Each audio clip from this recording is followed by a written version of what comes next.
Welcome back to Igua Zoo, everybody. In our last few episodes, we talked about how Justin O'Brien had been tracking an alpaca herd, and while he hadn't found their herd, he had stumbled across two different alpacas who had become lost. So we determined that it is time for us to create a more permanent home for them in this new alpaca field.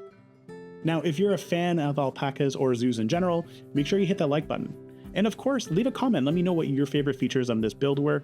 And if you're feeling up to it, hit that subscribe button. But remember, there's no pressure to do so.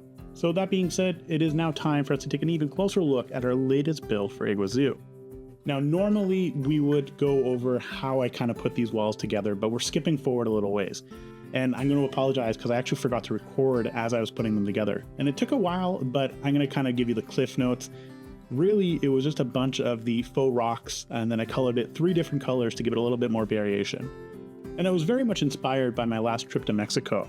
I had the opportunity to go visit a park that had a zoo aspect to it, and a lot of their structures were lined with these really cool looking wall structures, all made of stone. And of course, they made it look so much more realistic because it is real.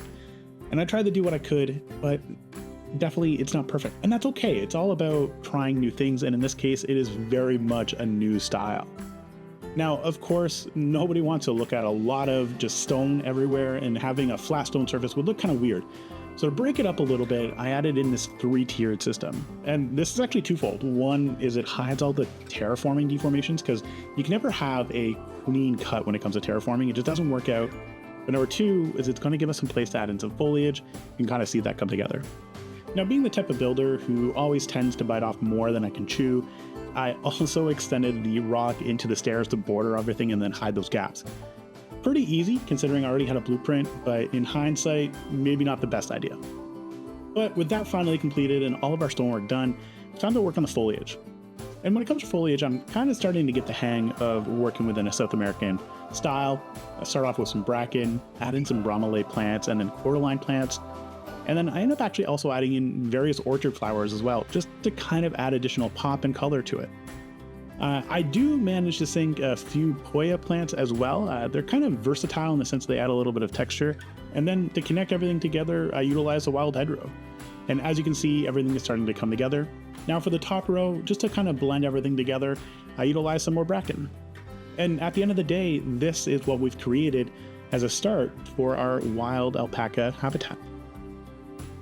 So finally, it's time for us to work on the actual habitat for our alpacas, and really what better place to start than with some type of guest barrier. And you saw me kind of flip out our angry archer just to make sure that it was the right height, and then I utilized a lot of the North African beams. Now, I've always been really interested in how pieces can be utilized in various different ways, and I think the North African beams were always meant to be used in some form like a barrier. And it took me this long to realize that I could do that, and then I can use a FlexiColor to actually make it look even better, which is always something I tend to forget, that so many pieces have that FlexiColor status associated with it. So if you see something that looks kind of weird, and I'm looking at the stained timber walls, don't forget that you can actually change them from purple to whatever color you want. But with our first guest barrier set up, and you're right, I just said first guest barrier, it was time for us to start planning out the rest of the habitat. Now, I have a vision for this habitat. I actually looked up some different inspirational photos for habitats for alpacas, and I really wanted to try something a little different for this episode. Now, normally in a build, you would see I have a fairly detailed backstage area, usually with some dens and some feeding areas and kind of prep areas all set up. But today, we're making it a lot easier, and I think this works twofold. One is it's a fairly simple build. It was very easy for me to put together. But number 2 is alpacas are actually highly domesticated. They don't necessarily need a backstage area that are separate from our employees and our guests. And speaking of guests, technically alpacas are a fully navigatable habitat for all our guests. So it makes sense for us to maybe not have to worry about creating this highly detailed backstage area. But that being said, I am a sucker for punishment. And I decided for some god-awful reason to create this building, which is going to be the backstage area. I'm going to line it with all of these bricks to kind of continue the idea that everything here is man-made with these bricks kind of laid together and built up over time. And I'm going to say that was a really bad idea in the sense that something that was supposed to be really easy to build became significantly harder to do so.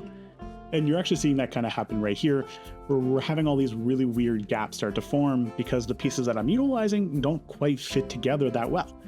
Now to hide it out, I just utilize some of these different thicker beams to create a border that we're going to work within. And this actually helped to hide a lot of those gaps and gave me a little bit more leeway to work with. Sadly, this build piece, which would normally have been, I don't know, maybe under 100 pieces, is something like 6,000 pieces now. Not my smartest idea that I've done. But hey, I'm going to say it looks really awesome and it fits with the rest of the build. But don't forget, when you're building with custom pieces like this, you can kind of cheat a little bit. And these pieces look so unique and so versatile and different that you can actually just copy one piece and then place them on another wall. And then in my case, I carved out a place for the window and added a border. But all said and done, it's actually very easy once you start to create your blueprint. So my recommendation for you, if you want to build something like this, start with your blueprint, create a few different versions of it, save it, and then start utilizing this to create various different features that you can kind of play around with a little bit more. But all said and done, with some extra little TLC and love, this is what we've created for a backstage area. Now we're actually about 6 minutes into the speed build and we haven't even technically started on the habitat itself, but we're almost there. And one of the last pieces that I'm putting together right now is a second guest barrier, and I kind of mentioned this earlier. So when I was researching alpaca habitats and more about where they would stay, I did notice a recurring theme, which is they pretty much all have these very man-made looking steel mesh fences. I didn't necessarily want to do a mesh fence, so I opted for this 3-wire fence. Kind of think about it like a hot wire. It is giving me a little bit of Jurassic World vibes, and that might be because I'm currently watching Jurassic World Camp Cretaceous, so judge me for what you will on that. But I like how it all turned out. And on top of that, for some added benefit, well, I haven't seen any alpaca spit llamas do, and I like to think some extra distance between our guests and the alpacas might do them some good. So at the 7-minute mark, which took a lot longer in real life to prepare for this habitat, it was really time for us to start working on the interior, and I'm really excited about that. That being said, you're going to notice a few things. Right off the bat are these like little stone planters. So I really, again, love the way the stones looked and taking some feedback from some previous episodes. So again, huge shout out to everybody in the community that helped to kind of guide me on creating this. I added in some foliage plots that are going to act as a focal point. And this actually makes really good sense for this particular habitat. So when you look up some alpaca habitats or alpaca fields, you're going to notice that oftentimes there's not a whole lot in their enclosures. And maybe some small foliage, some rocks and stuff like that. And they're going to have a shelter, like a little barn shelter, and you're going to see me plop one there in the back, but nothing too crazy or amazing. And these foliage plots actually give me the opportunity to add in a lot more foliage to make it look a little bit heavier and more filled in without necessarily having all that foliage on the ground interacting with the alpacas. Now, I also want to be honest with everybody, because you're going to notice a few things with this particular build, such as all of the terraforming and a lot of the terrain paint. When you watch a speed build and somebody puts something together, it's easy to think that they just have these amazing skills and they put something together lickety-split without really having to plan for it. But that's definitely not the case, and you can kind of see it here. I had put something together and I'd shared it, got feedback, and then I started with a clean slate. And oftentimes it's easy for us to forget that when we watch somebody put something together, it's probably not their first time doing so. Oftentimes we practice, we do test builds, or I do test builds anyway, and then we kind of see everything come together. So if you're new to Planet Zoo, or even if you're tenured and you're always kind of looking at a speed build being like, how do they come together with these amazing things? Let you know a secret. It's often not the first time they've built it. For me, this is like the 2.5 time I've built this habitat for this alpaca. So I just want to guys kind of let you in on how things come together. And I think the puya plants that you see me just place are a perfect example of trying something out and realizing it just doesn't work. By the end of the episode, they're removed. So keep that in mind when you're watching some really cool builds. They're definitely really awesome, and I think everybody deserves to see them, but it may not be the first time that somebody's built it. Now, getting back to our habitat, it's weird because we're pretty much at the end of the speed build for the habitat itself. Because again, alpacas don't really need a whole lot in their habitat. Really, it's just a lot of grass. So knowing that, I placed down even more grass. And I think one of my biggest weaknesses when it comes to playing Planet Zoo is looking at a habitat and feeling that it's very empty. I'm not a fan of the long grass texture, and I'm actually not a fan of the short grass texture. I find that short grass is a lot easier to work with, I'm just not a really big fan of it. So I tend to go maybe a little bit more overboard when it comes to creating a lush looking habitat. And I think there are some perfect examples of what you're kind of seeing happening here. I put down a lot of Tixie grass because it was one of the only South American grass pieces that was available that fit the area. And it looked okay, but it still looked really empty. And I think I struggled a lot with trying to figure out how to fill that in. So that being said, I was watching an episode from Sparrow, and she had mentioned something on the build about creating her own buffalo grass piece. And I kind of took a page from her book. So thank you so much, Sparrow, for this amazing tip. Created my grass, and then I just kind of sunk it down a little bit and then placed it everywhere. This is actually probably one of the first times that I've really intended to use buffalo grass. And remember, in the Tamper habitat, I did add in some, but not a whole lot. But we are going to go a little bit more heavy-handed with all of our buffalo grass, and it just helps add so much more texture. So having started to feel somewhat more comfortable with our build, I definitely took a look at our sightline and started to fill in all of our foliage plots.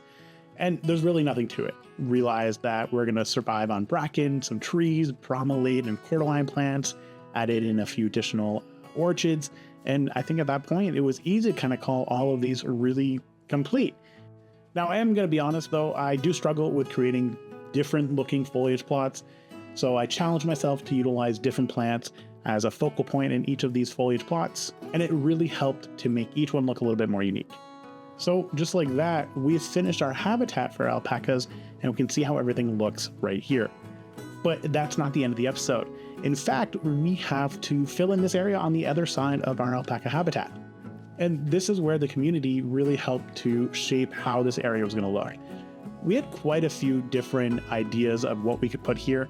I really loved all of them. I really wanted to put a playground, but somebody did kind of point out we are on the edge of a cliff, and that may not be the smartest place for us to place a playground. So instead, I opted for like a little rest area with a small boutique where you can buy some drinks and some additional souvenirs. And I really liked how it kind of all turned out.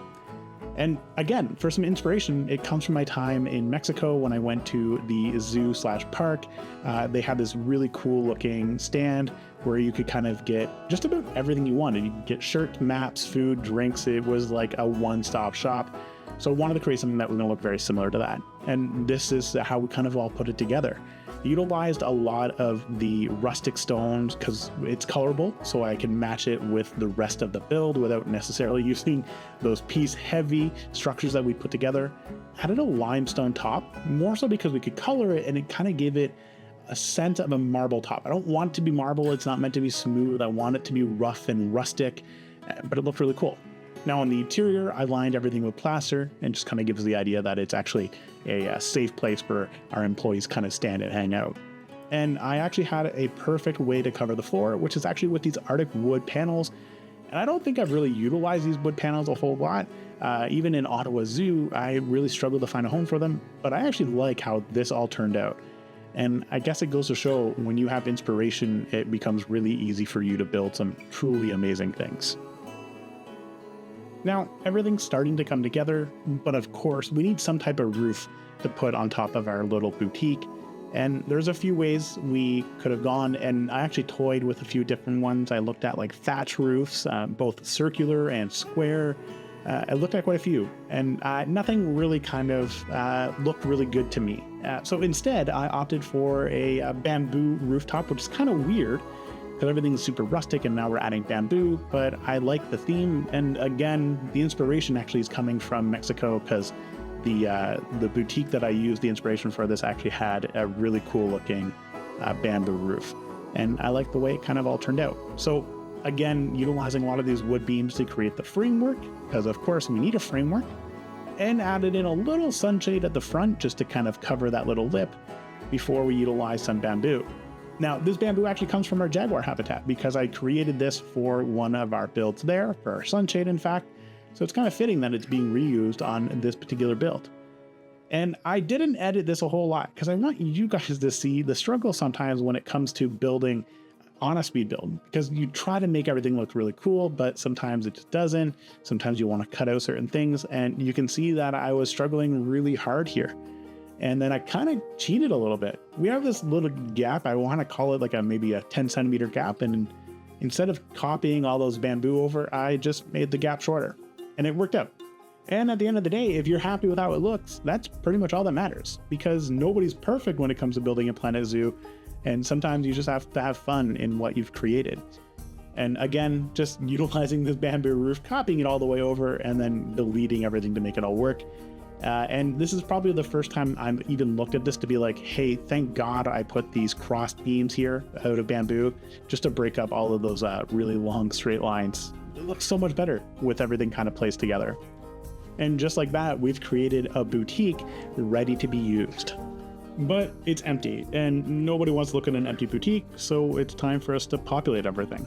And the easiest way to do so, and something I truly always appreciate but forget, I can't believe I forget this all the time, but you can utilize the souvenir shop pieces outside of the souvenir shop, which is a truly amazing idea. So thank you very much, Planet Zoo, for putting this in here. But we utilize some gift shops, and this really kind of put everything together. And once I was finished coloring it, because it took a little bit to settle on the colors, and then of course copying it all across the other builds, it was time for us to place everything within our boutique. Now, as we're kind of doing all of this, I just want to say thank you so much to the community for helping me to create this build and providing a lot of advice. Truly would not have been able to build it without your help, and I can't stress that enough. Now, for those who are new to this episode or new to the channel, just a reminder, we have this really cool Discord. It's consistently growing, some amazing Planet Zoo builders in there, and you're welcome to join. So in the description below, you will see a link to our Discord community. Come and hang out with us, talk all things Planet Zoo and other games, and just hang out. And for all of our new players out there, if you want some feedback live, feel free to join. And now for everybody else, don't forget to hit that like button. It really helps me out, lets me know I'm doing a good job. Of course, leave a comment. Let me know what you thought was the best part of this build, and maybe share what I could have done differently, because I'm always looking for feedback on how we can improve, because that's how we become better at Planet Zoo. And of course, if you're feeling up to it, hit the subscribe button. But again, I do want to remind everybody, there's no pressure to do so. So with that being said, we are at the end of our episode today. I do want to thank everybody for their support in helping to build this. Could not have done it without you. And of course, stick around for some cinematic shots at the very end. But otherwise, and as always, ciao for now, everybody.